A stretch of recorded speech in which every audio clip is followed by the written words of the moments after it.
invite you to take a moment to reflect on the land on which you sit. J'aimerais reconnaître que je suis située ce matin à Gatineau, Québec, territoire traditionnel des peuples Anishinaabe, Mohawk et Oman-Iniwi-Niwag Algonquin. Je vous invite à prendre un instant pour réfléchir au territoire sur lequel vous vous trouvez.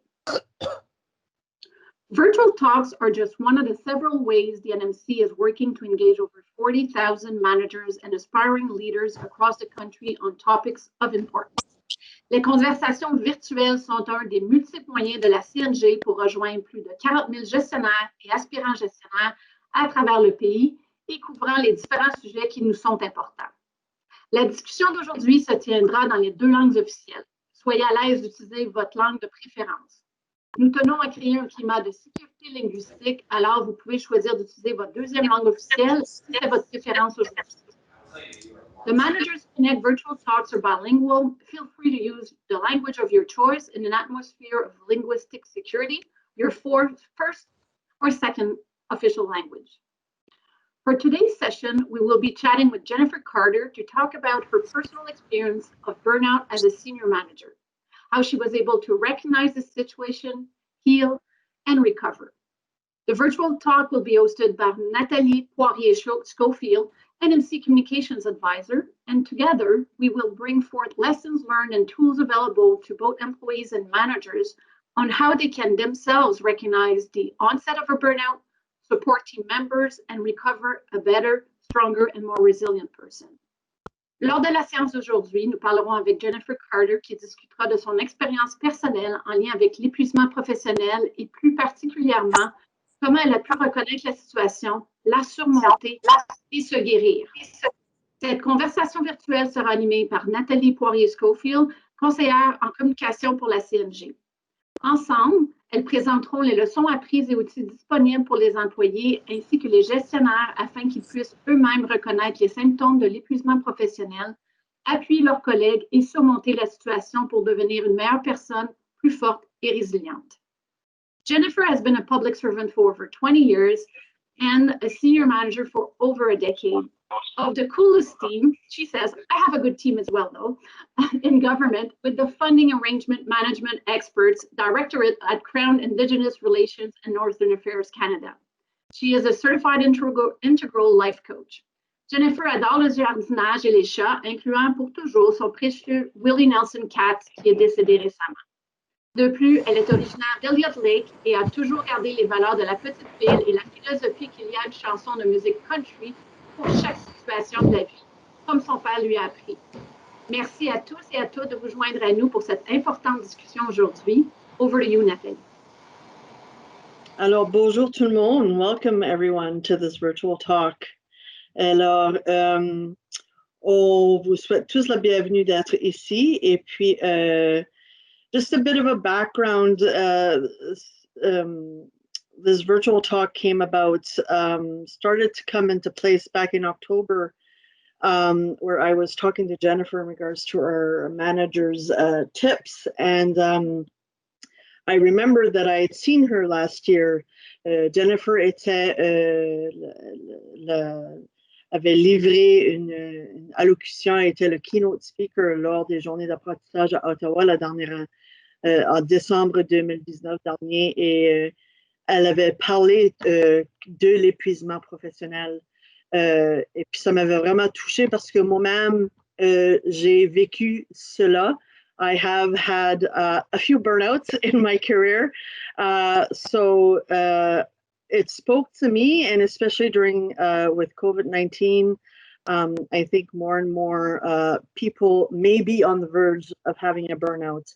Avec la COVID-19, de plus en plus de gens pourraient vraisemblablement être au point de l'épuisement professionnel. Alors, j'ai cru que c'était une bonne discussion à avoir avec 2 personnes qui l'ont vécu. Et puis, on va discuter, je vais poser Jennifer des questions. Et puis là, par après, on aura l'occasion que vous pourrez demander vos propres questions. Alors, welcome, Jennifer. Thanks for being here. Well, thanks for inviting me.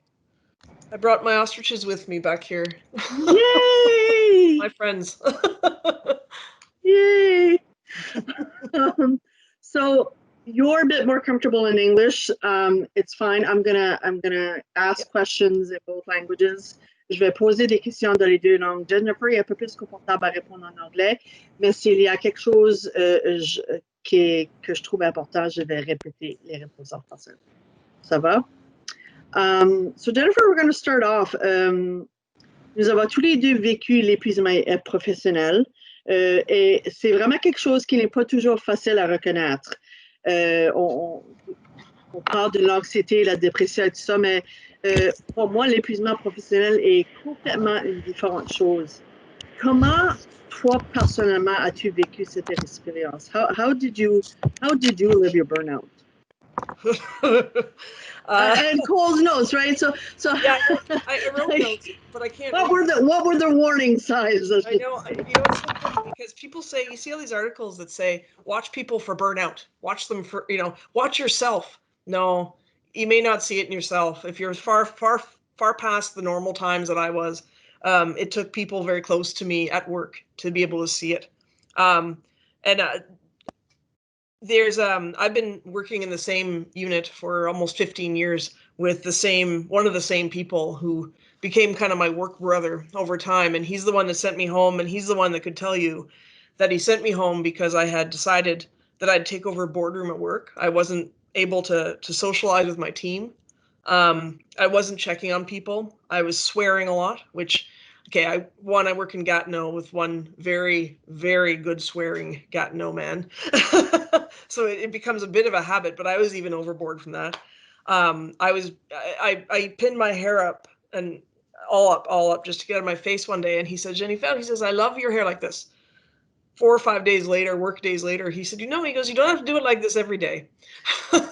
And those were indicators of he's noticing I'm not caring about myself very much. I like to wear stiletto heels. I'm wearing flat shoes or socks. I'm obviously not going home that much. I'm not eating properly. I'm skipping meals. And all these things started to get worse over time. So there were little bits here and there, little bits. And then suddenly things start to get so bad that I can't stop crying at work and I get sent home. So it was very much, if from looking at it from outside, from inside, once I was in therapy and talking about, what I was feeling back then and what I should have recognized, there were things like whenever I'd leave my house, this went on for about 6 months before my full burnout and 6 months afterward. I had this knowledge, and I mean knowledge, that I was going to die that day somehow. Wow. I don't know how. Run over by a bus, fall down, whatever. And that my house would be burning down with my cats in it. That was in my head every day. So every day wow. I'd leave home sick to my stomach, terrified about the day. And I get home at the end of the day and go, okay, let's shake this off because tomorrow's another one. And every day like this. So, internally I knew this stuff was wrong, but I kept thinking I'd just wait it out and it would get better. We're good at that. Alors, pour toi, c'était vraiment graduel. Il y a eu 6 mois ou plus où ce que tu n'étais vraiment pas toi-même. Les gens autour de toi réalisaient que tu n'étais pas toi-même, mais tu continuais à croire que ça allait devenir mieux. Yeah. And the funny part is, management, they would come in and say to me, oh, well, you're not handling stress well. I'm like, I can handle stress. Like, my dad's sick, my whatever, stuff going on, and getting a new mortgage renewal, all these things are real life stress. I don't know what was going on. So it was like my brain was already long gone. Et c'est ça ce que moi je dis. C'est vraiment ça la différence entre l'anxiété, la dépression, puis l'épuisement professionnel. C'est l'épuisement. La tête, le cerveau est épuisé. Yeah. Et puis, on a la difficulté à penser. Moi-même, ça est arrivé. Je me souviens, on avait une réunion d'équipe. Je me souviens d'avoir participé à la réunion d'équipe. Je me souviens d'avoir pris des notes dans mon livret. Et puis, la réunion d'équipe a fini et je me souvenais de rien qui s'était passé. Yeah. Rien. Alors, j'ai appelé ma patronne, puis je lui ai demandé ce qui s'était passé. Et là, elle m'a répondu, Nathalie, mais comme tu étais là, tu as participé, tu as répondu aux questions, tu as dit que tu allais faire des choses. Puis là, j'ai répondu, je sais, mais je ne me souviens pas. C'est elle qui m'a dit, je crois que tu dois aller voir ton médecin. Alors, c'est complètement une différente réalité. Yeah, it's hard, and that's why it's hard to see it in yourself, and it's easier to see it in other people. When I returned to work, I told my new boss that I needed him to watch me for things like personality changes, staying late at work for no reason, all those things, because I knew that those were external things people could see. And, you know, I suddenly could talk about things that were actually interesting and not just work, and all these things that were actually, they're all part of burnout and PTSD and all this.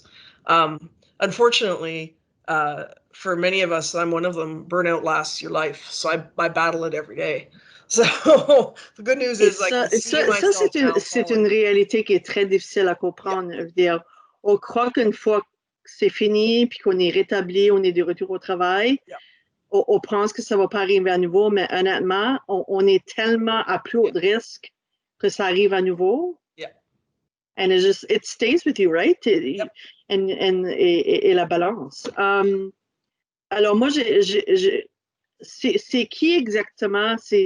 Est-ce que c'est ton collègue qui t'a fait réaliser que tu avais atteint ce point-là? Qu'est-ce qui est arrivé par après? What happened afterwards? Like after I had gone home? After you had gone home, or what? Parce que tu avais mentionné qu'il y avait un collègue qui Martin, my guy, he sent me home. He sent me to see my doctor. It literally went like this: Jennifer, you go to your doctor right now, or I'm going to drag you there by all your hairs. Which sounded painful enough, but I actually listened to him. And if it had been someone else, if it had been management come in there, even with the best of intentions, I would have said, no, I'm fine. I'm going to tough this out. But somebody who knew me well, who I trusted implicitly, who actually worked for me, stepped in and said, you have to go see your doctor. And I ended up in the hospital with a diagnosis of post-traumatic stress disorder, depression and anxiety, and suicidal ideations from what they could tell being burnout.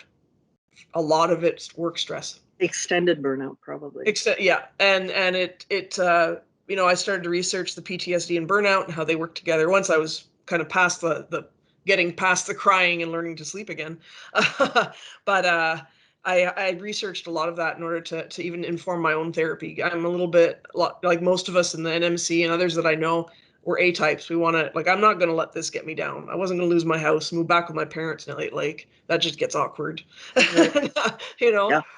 So like it's my dad's allergic to cats. So if I had moved in there at the time, Dad would have had to move out, and that would have been really not good for my mother. So everything gets a little bit weird, but no, it's a funny thing when you get diagnosed with all these things, when you're on your own and you've been independent for so long and you're doing well and you travel and now suddenly you can't get out of bed and you can't move. So doing the research behind these things really helped me be able to work with my therapist, who's a trauma therapist, be able to kind of put that together a little bit better. Et c'est quoi les gens le sans prise? C'est quoi si, disons, quelqu'un passe, I just may be there. C'est possible que je suis rendu à l'épuisement professionnel. C'est quoi les étapes qu'ils devraient prendre? C'est, you know, what should they think about doing? You mean for people who think that they're on the way? Yeah. So I think one of the things that I say to people is I should have found a new job at the time. I should have just said, okay, I got to go find a new job. This was dumb for me to stay there and try to rescue everyone. Had it been caught early enough, I might have been able to get some help to learn how to ask my staff for help or ask my boss for help, or be able to, you know, we're unionized in government. We can actually get help to take leave. Pour de l'aide. Yeah. That's right. There's leave, there's other opportunities. I unfortunately, at 38 years old, went on long-term disability for this. And fortunately, in that we have that benefit, but unfortunately I was pushed that far because I really didn't think. I kept having this view in my head of productivity being the amount of work I get done in a day and how many notes I can check off and dockets I've signed and all this, phone calls I've made, and my staff all had kids and family and a divorce and this. So I was like, I've got to protect them from all this work and stuff. But had I been in a better space, had I known what I know now, I'd do what I do now and say, you know what, I can't do this. I'm going to give this to somebody on my team. Well, you know what? I'm going to tell my boss. On ne peut prendre soin de personne sans prendre soin de soi-même avant. Right? Can't take care of anyone unless you take care of yourself first. Yeah, and like learning a new way of thinking about productivity is sometimes, and it's happened while I'm working from home, like most of you. I have to tell my boss I'm not working today. And that's really hard to do when we're teleworking, right? Remote working is to say, you know what, I'm just not in a good space. Because a lot of people still don't get it. As much as we'd like to say, oh yeah, the public service is transformed to understanding mental health issues. It's not. And when you say I'm too anxious to work today, sometimes the answer, as I've heard it from colleagues, is yeah, but you're at home. So Il y a tellement de différences entre le travail à la maison et être à la maison. And it depends on your boss, and it depends on your team, and it depends on a lot of things, of course. But I've learned that I don't really care about those things, because if I need the day in order to be better tomorrow and into the next week, to be able to have energy and be helpful to my staff and actually help my boss and not just be waste of air, it really helps a lot. So sometimes I do need to just sit for a minute.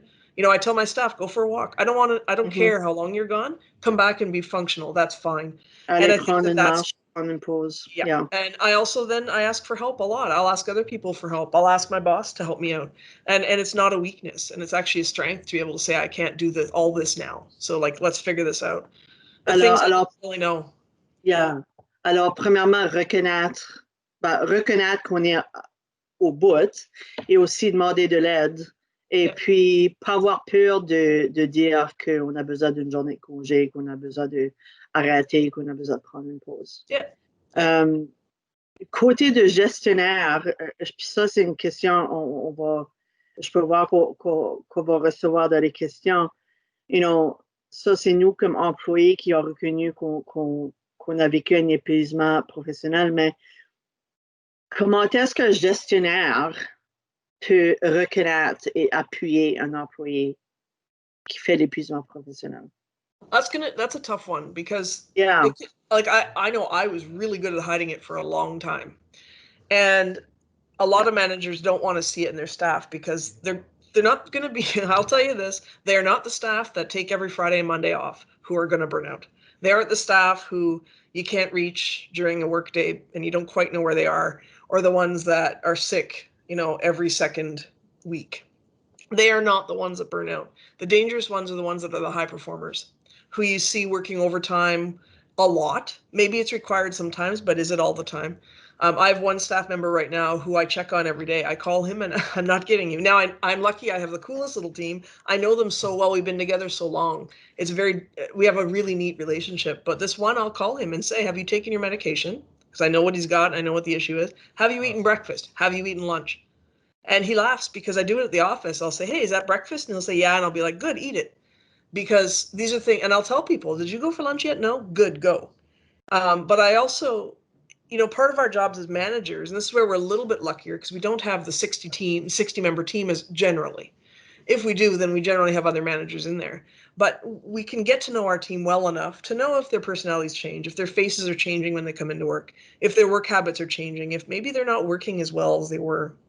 Is there something off? If they're crying a lot like I was, or if you hear them talking about things like, oh yeah, I was drinking again last night, and it's out of character, or that they're not sleeping and it's repeated. And it might be simply that they're having a bad week. It might be that they have a personal thing going on. And as all of us know, personal things can also lead to work burnout. It's not always just work stuff. I just had no personal things, so it had to be work. But I think a lot of things that I watch for is changes in personalities in the A-types, in the overperformers, the ones who are awesome, who you really need, but who forget sometimes that they're also needed at home, that they get so excited about helping out at work and they feel so valued that they forget their value there. C'est les employés de type A qui sont toujours au travail, qui veulent toujours performer. It's not the slackers who are going to burn out. They might be the ones that take time off, but they don't burn out. Exactement. Mais c'est ça, puis juste reconnaître l'employé qui n'est pas nécessairement complètement lui-même ou elle-même, qui agit différent, qui dit des choses différentes, que ce soit j'ai bu un verre hier soir, ou moi ça faisait des mois que je jokais que j'allais me bâtir un bunker. Pour que je sois seule. C'est pas du tout mon genre de personnalité. Je suis une personne très sociable. On est rendu aux 20 minutes déjà. We're already at the 20 minutes. And we've talked, on a parlé pas mal jusqu'à date. On va rouvrir, je vais céder la parole à Isabelle, si elle est là. Si elle est là. Sinon, Oui, elle est là. Désolée. Et puis, on va, c'est ça, Isabelle, si tu veux voir, c'est maintenant le temps pour si les gens ont des questions. If anybody has any questions. OK, merci. Merci Jennifer, Nathalie, de nous avoir partagé ces informations-là au sujet de l'épuisement professionnel. Donc, comme Nathalie l'a dit, on va ouvrir le plancher ou on va ouvrir l'appel à tous pour des questions.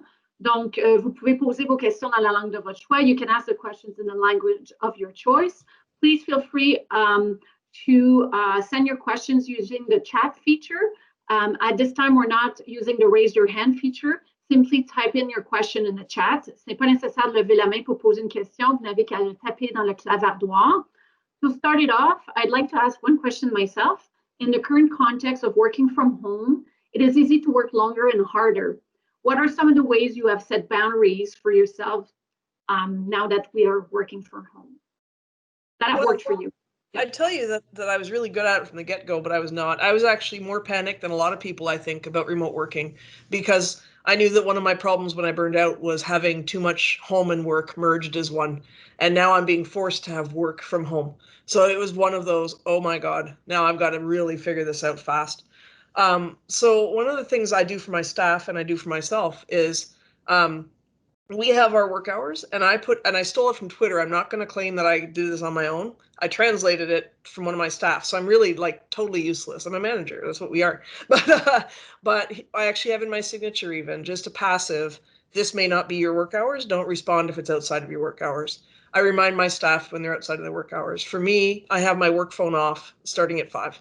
My home phone's on in case of an emergency. My boss has that, of course. But I know that I'm not going to save the world at midnight. I need CFO at work too, and they ain't there. I also make sure I get good sleep.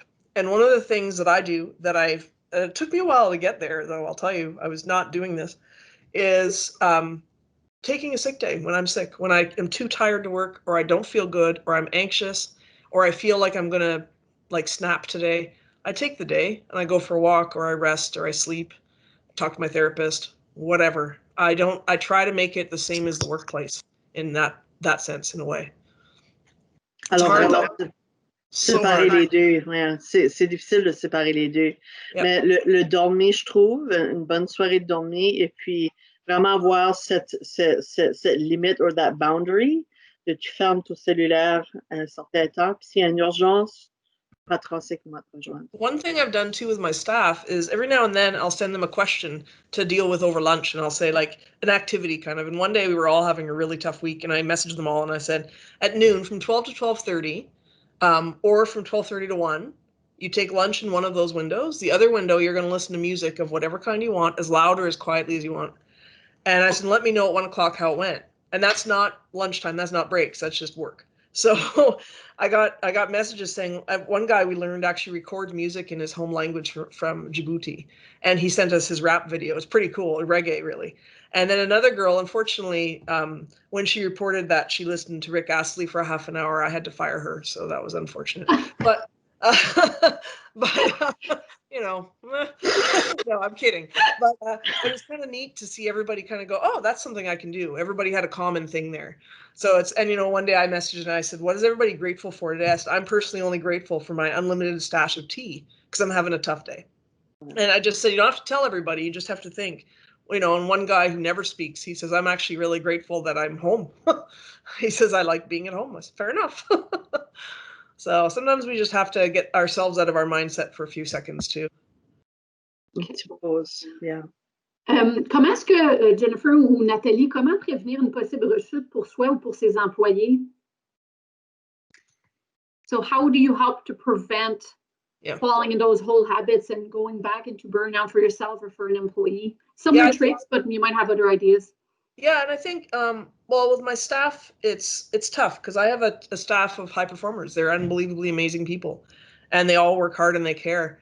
The thing is, what we've developed on the team is a trust that I'm very lucky to have that. And this, again, is partly a long-standing thing, but we brought in some new people, and they have the same thing where we can actually ask each other to step in for us at the time.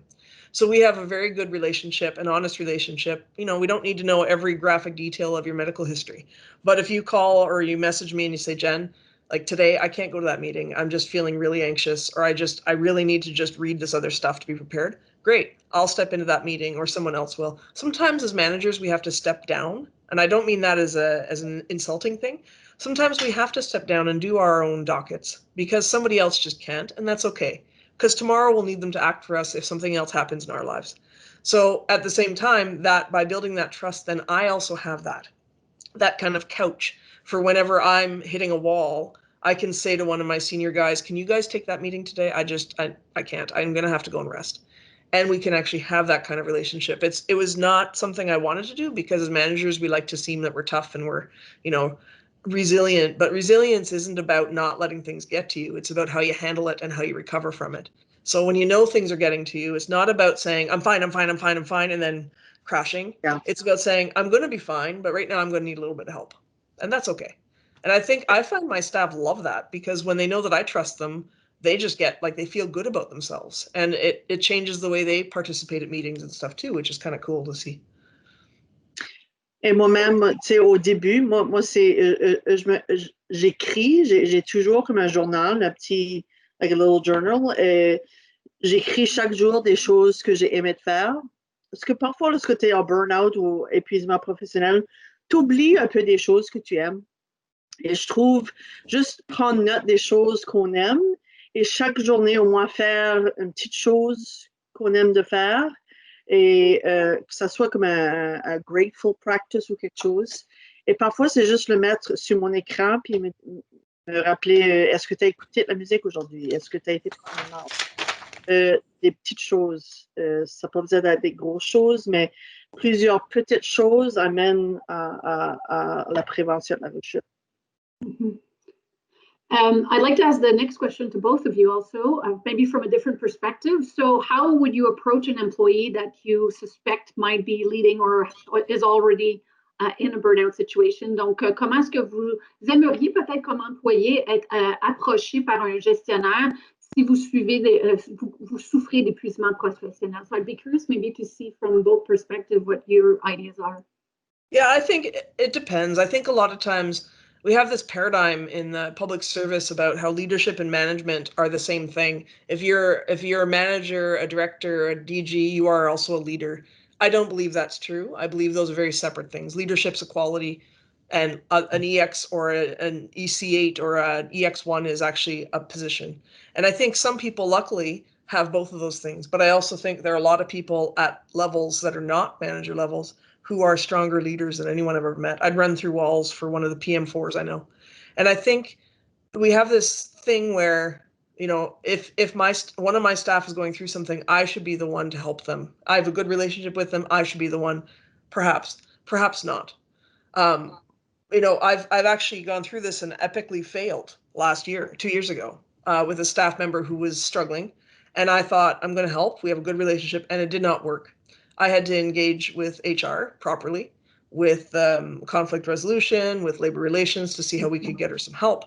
I couldn't do it. It was when I tried, it actually ended up damaging the relationship because it was like I crossed a personal boundary now, as opposed to me finding out that maybe there's someone else who can help out. So I think sometimes we have to drop our egos and our levels and stop pretending or assuming that we're the right person. We may be. But I'll tell you, when my manager, if she had come into that room that day and said to me, Jen, you got to go to your doctor, I would have pushed her back and I probably would have been really angry. Whereas a staff member who I trust comes in and says, you're not good. This isn't good. Go to see your doctor. I go. And thank God, because that saved my life. And I think we have to kind of put that ego aside sometimes and say, who's the right person? Maybe the person has a best friend, and say are they okay? Can you just check on them? You don't have to be personal about it. You don't have to cross any lines. But, just maybe they're just going through a bad day with their kid. Who knows? But I think sometimes, too, you have to go and ask for advice from other people. And I think we have to get better at that, as opposed to thinking that we know the solution because we took a course. We may, but we may not be the right person to do it. We may be the right person to identify it. And that's it. Ça, j'aime ça. Parce que comme gestionnaire, plusieurs gestionnaires pensent qu'ils doivent tout faire. Et parfois, c'est juste trouver le membre au sein de ton équipe qui est capable d'aller approcher cet employé-là, puis comme s'assurer que c'est quelqu'un qui a confiance dedans, puis qui peuvent parler avec. Ouais. Bonne idée. personally, as a manager, I've had to deal with these types of situations. And I do think that sometimes just putting the space so that it's a safe space and maybe just kind of asking the right questions and seeing if the person is going to grab onto it a little bit. Because sometimes without knowing it, they're ready to talk about it. But if they don't engage, then my alternative was to go see someone who I know they were really close with and just doing that. Can you do a checkup? Like, you know, so I do think that there's various ways of finding that safe space. And it might be that you need to involve HR if it gets to a point. It might be where the person is really endangering themselves, or it, like an intervention, if we could say, is really required. So thank you for that. Sorry, I'm looking for the question, but so many things have come in lately in the chat. Okay, how do you build that trust within your team to get to the point where it feels safe to share these things? Oh, that's a hard one. You know, I think, again, I know that I'm particularly lucky because, well, I was given a team in 2012 with the cuts, and they were a bunch of people. I'm not kidding you. The discussion went, hey, other directors, who do you not want on your team? We'll give them to Jennifer. So that looked like an epic fail, but it wasn't. We succeeded, and we continue to succeed, and we continue to have each other's backs. A lot of it is built over time with trust. But what I've learned is, and this is something, funnily enough, as a coach, I would tell other people, this is a great strength to you know, great muscle to learn, to develop, and I wasn't doing it. So yeah, lead by example, fail. But one of the things is that when I trust my staff more and I give them more of the whole, you go do it, let me know if I need to help you, they start to develop different types of trust. When I show I'm vulnerable, when I have a cry, because it happens, you know, I always tell my staff about these talks because I don't mind if anybody comes. There's nothing scary. I'm not hiding anything.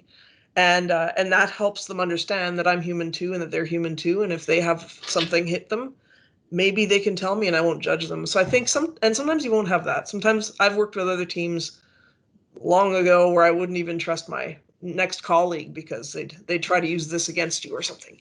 But I think as a manager, we have a bit more of a privilege in that ability to set that tone for our teams, or at least for parts of our teams. And I think that's the way we've got to kind of roll. Mm-hmm. I agree. I think if you've set up a tone, as you just said, où je transforme en français, mais si on établit un sentiment de confiance dans l'équipe, de convivialité, où on est capable d'avoir des conversations, on ne peut pas l'imposer aux membres de nos équipes, mais je crois qu'on peut encourager un environnement qui est un safe space, puis peut-être que dans ces situations-là, ça va être plus facile que ce soit un collègue ou un gestionnaire, que la personne puisse s'ouvrir à elle.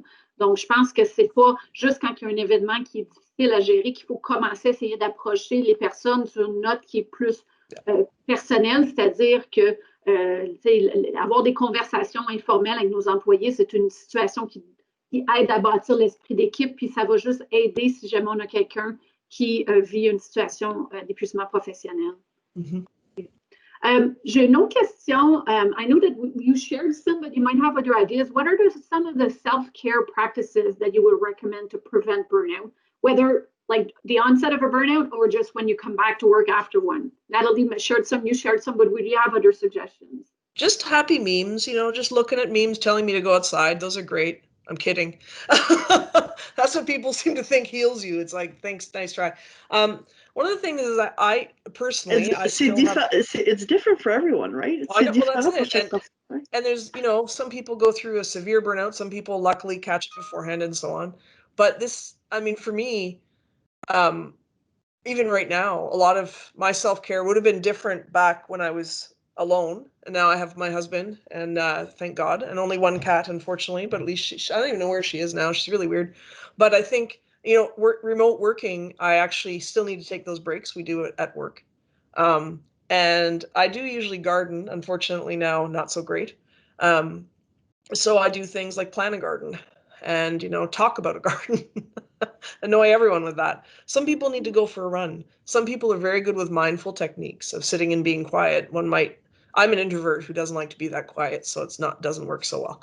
But, you know, I do try to read sometimes. I make sure that I shower clean every day, because that's one indicator of not doing so good is after 2 days. If you haven't showered, you might want to do a check on your own mental health. I do make sure that I manage my alcohol consumption. I don't drink a lot, but now I drink even less because I'm at home more it would be easier for me to go to bad foods, to go to bad drinking, whatever. I have to manage that, and that's me. But also I make sure that I check on people I like every day. So I actually can check on my staff, and I can tell them a joke or listen to them say something weird, or, you know, I text somebody. I can't text my mother, unfortunately, but I can text her neighbor, who then talks to her and texts me back. Gotta love long distance relationships with your mom. But it's kind of fun sometimes, because you can send a funny picture and you get somebody to react. You know, I try to avoid the news, even though we have it on all the time now, but but you know, there's a lot of things you can do, but again, some of it means that you have to let down your guard and show that you're a little bit vulnerable. Like in my calendar, it says point blank Dr. Burr, and they all know I'm off at therapy. And don't try to move that meeting, because that's not happening. I maintain that, you know. And I think that these are important things, that you have to keep some consistency from what was going on before. I mean, the COVID stuff is driving everyone into an exhaustion and bad dreams. And so you also have to, you know, keep a routine of some sort, whatever that looks like for you. And I do think for my staff, I do try to make sure that they have very flexible hours, so that if they need to take a break in the middle for their kids, let's say, or do groceries in Quebec, let's say, during curfew time, they can actually go during the day, take care of things. So they also don't have to worry about those things later. But again, it comes down to just kind of being honest with yourself, checking in with yourself to see how you're doing, and then finding whatever works for you, whether it's journaling or whatever. Yeah. I also think that sometimes you need to help yourself with having more structure to it. Absolutely. Donc, il y a différentes choses qu'on peut faire, que ce soit se mettre des rappels pour l'heure du sommeil, se mettre des rappels que c'est la fin de la journée de travail, acheter une boîte dans laquelle on enferme le cellulaire, ou un panier dans la cuisine où on met le cellulaire pour une certaine période de temps. Isabelle a tenté de faire ça avec moi, oui, elle voudrait faire ça. The boss is coming if I see emails in the evening too often. But I do believe that sometimes especially if it's after coming back to work and the burnout has been experienced, I think when the signs are starting to show, we need to set boundaries sometimes, I think, in order to and it might be with reminders and things like that. So. Yeah, it might be. And it might, I like to keep my calendar updated, so no one tries to kind of mess around. I need to predict what I'm doing. And I think you just have to know yourself and get to know what your needs are, especially right now in the very strange times we're in. Je crois qu'il faut un mélange de structure pour les choses qu'on ne va pas nécessairement se rappeler. Parce que pour moi-même, comme moi, juste prendre des pauses. J'ai dans mon calendrier de prendre des pauses. Puis, je suis, I'm notorious, je suis très bien connue de peser le snooze button. Mais maintenant, moi, je l'écoute, même si c'est aller prendre une marche à l'autre bout de la maison ou aller dehors ou quelque chose, ou même si c'est une pause à la toilette, c'est encore une pause, m'éloigner de l'ordi. Puis l'autre partie, c'est d'avoir ces heures-là flexibles pour faire les choses qu'on aime de faire. Parce que moi, il y a des journées où j'ai besoin de la musique, absolument. Comme toute la journée, c'est la seule chose qui va me calmer. Et d'autres journées, il faut absolument que j'aille prendre une marche. Hier, j'avais une réunion avec mon thérapeute. Je me sentais pas bien. J'ai quitté un peu plus tôt. Et j'étais prendre une marche parce que je savais que mentalement, j'avais besoin de cette pause-là. Alors, pour moi, c'est un mélange des deux, structure et non structuré. Puis des rappels, c'est sûr, des post-it notes partout. N'oubliez pas de vérifier avec soi-même puis de s'assurer qu'on est correct.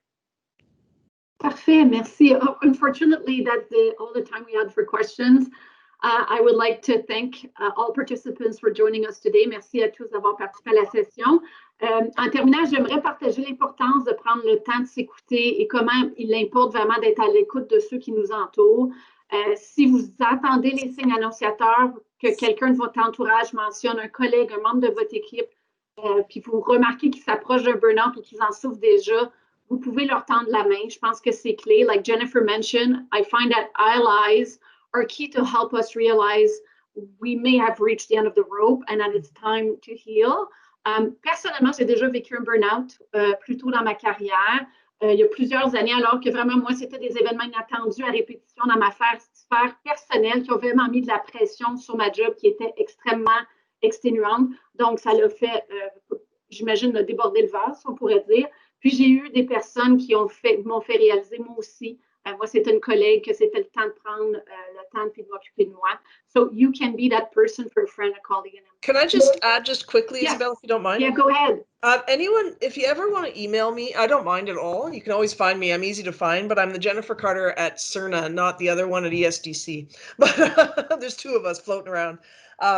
But you can always email me in English or in French. I'm good too. If you ever want to just chat. Some people email and say, don't answer me. I just need to say this to someone safe. That would be me. Great. I'm good with that. So never hesitate if you want to reach out, or if you have ideas that you think might be cool. Like, I'm happy to chat too, or help you get ready for talks or whatever else you're going to do. Feel free.